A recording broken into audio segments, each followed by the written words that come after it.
It's a summer night in 2014. I'm at the Palace of the Pope in Avignon, France. I'm starring in a new production with a theater company that I've been working with called Mao. My first appearance is going to be at the window of indulgence, 60 feet above the crowd. I'm going to appear naked with a hard-on. And I look down to the stage floor, and there's my girlfriend, Rosie Belvey. Rosie Belvey. Girl, I'm calling to you. Rosie Belvey is the fiercest performer I have ever seen in my life.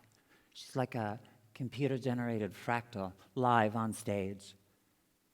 And that night, after we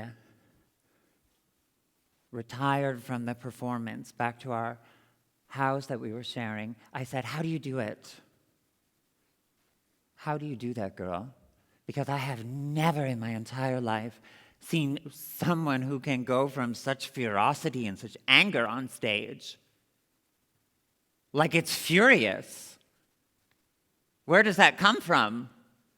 And then one moment later, she's in the room and she loves. She's in total control over it. It's gorgeous.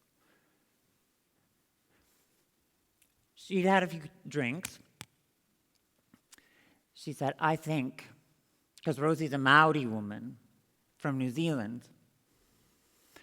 She says, "Before I go on stage, I think about my ancestors. I think about what they went through. I think about how they had their language taken away from them.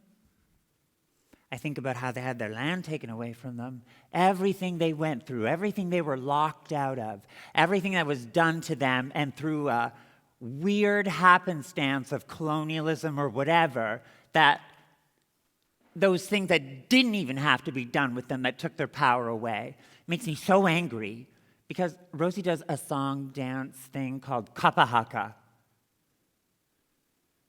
It's not something she learned in art school. She started doing that when she was 3 years old. It's her culture. It's her life.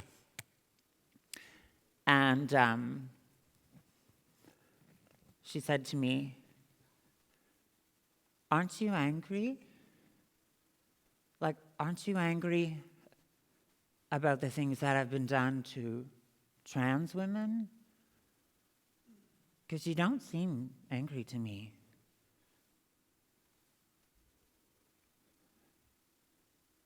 Maybe you want to think about it. Well, actually, Rosie, I have thought about it. There's lots of very, very logical reasons why I'm not angry, in fact. One of which is that I think I've had quite a blessed life, in fact. It's been wonderful. There I am at the Pope's palace dancing the Whore of Babylon in front of the whole world. Who could ask for anything more? And do you know, I think logical reason number 2 why I'm not angry. If you focus on the negative, and there's so much negative in my transgendered life. If I focus on the negative, how am I going to have space for the positive? I can't stand up and tell those people what I think. They'd cut me off. They wouldn't even hear it. So that's logical reason number 3. Oh my God. And then if I really told them how I felt, and I really felt it when I felt it, girl, I might start using my man voice. But actually, I love using the man voice. That's my voice. That's my voice. And don't you dare make fun of it. It's my voice. And I had lots of logical reasons, in fact. I come back to Canada. Oh my God, things have changed. And thank God. oh my God, things have changed so much. And I don't even think straight people and non-transgendered people realize how much has actually changed for my life. Probably because, with all due respect, it's not that big a deal to you. But things have changed. Like that ubiquitous moment in culture where everyone was asking, what do you think about Caitlyn Jenner? And Laverne Cox was on the cover of Time magazine. And, Obama has a trans woman on his staff now. And things just felt so different in Toronto. It was like weird. Felt like I was coming back to like this world. I didn't even know this world. I thought I knew what it was like to live as a transgendered woman, but I didn't even know what I actually thought of Caitlyn Jenner, quite honestly. Maybe I was like so isolated and alienated from everyone. I missed my own revolution. But we were in vogue. We were in vogue. And truth be told, I thought I'm kind of over it. Not from a cultural point of view. In that way, I'm very, very grateful that it's happened. But just me personally talking about the surgical procedures and the hormones and what one's family thinks and all that stuff. Because it's like I've been watching that stuff my whole life. Every time it came on Phil Donahue or Geraldo Rivera or whatever. And in fact, for about 40 years, that's where the conversation about in regards to trans women has been. What do your parents think? What are the surgical procedures, and what have you done? And cool, now we get it. And Caitlyn Jenner's done this work, and many, many other trans women, including myself, have put these things forward into culture. I swear, though, for a large portion of the general population could not get past this for a very long time. Let me get this straight. You're a man, or you're a woman, or what do I call you? And what do you have between your legs? And that's it. For a large portion of the general population, they could not get past that, and perhaps didn't even have much desire for 40 years.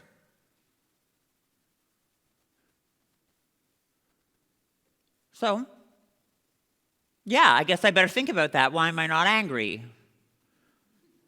Someone asked me that in a bar recently, actually, I only went to a bar one time last year. Actually, it's true. One time when I was in Canada, when I was on tour, I did go to bars and stuff. But this guy, I told him I was transgender. He said, so did you have that final surgery down there? I was like, oh. He was like, oh my God, I'm so sorry. Oh my God, I've offended you. Which actually in Canada is a very good reaction. At least we're there.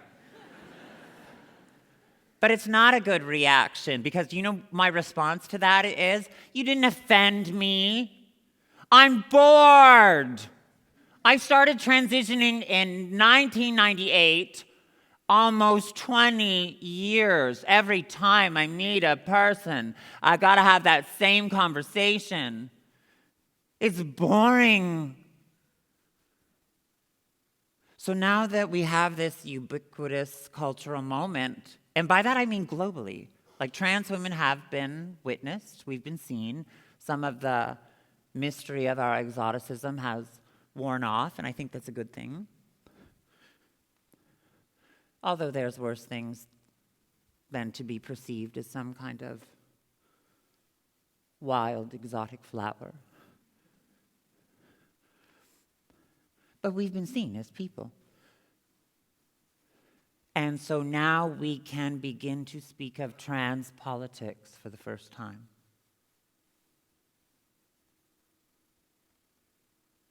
transgender politics. Now we're in the conversation with you because we got over that other thing. Wow. So if things are so much better, I was figuring it out. Things were getting much, much better. Like I was being invited into the world, I felt like, for the first time. So why was I so angry about it? Finally. People be like, now you should be grateful. Damn it. Now I'm angry. In fact, I'm angry for like 9 months. Because in the same way that men once gave women the right to vote, and largely non-transgender people were making these moments of dignities and rights for trans women possible.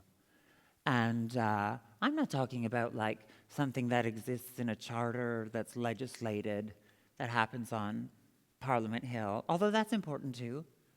But I'm talking about the lived experience, the lived politics of my life.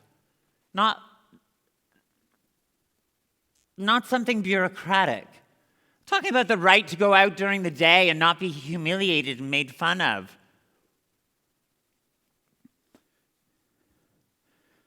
Yes, things are getting better, things are getting better, things are getting better, things are getting better, things are getting better.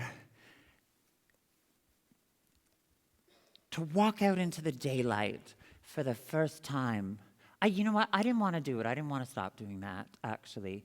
Rosie was like, well, maybe you kind of made an agreement with people. You stopped doing that. Because somewhere along the line, you have to take responsibility for those actions, right?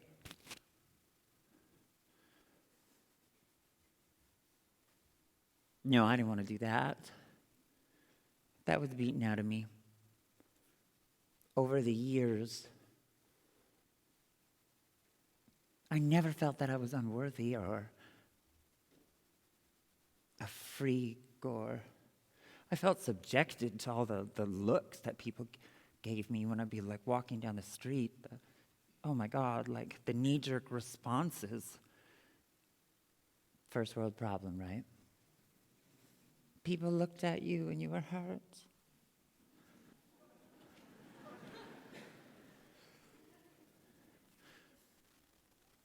But I believe you can be witness to death. Honestly, I do. Because I've seen things happen with the women in my community. And in a certain way, it's quite shameful for us to speak of it. One might think that it's almost like admitting that your transition wasn't successful because you were not able to incorporate properly into the daylight hours of society, even though it's society's problem because they didn't accept us. And so your friends stop bringing it up. I don't like looking, at the time, I didn't like looking to that because there's pain there, there's shame there. No one wants to look at that.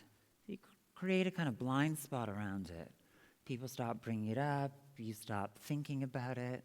Before you know it, even the possibility of trans women, openly trans women, and to a certain degree, I'm speaking of non-passable trans women, because those of us who pass as horrible as that term is, those of us who pass as non-trans women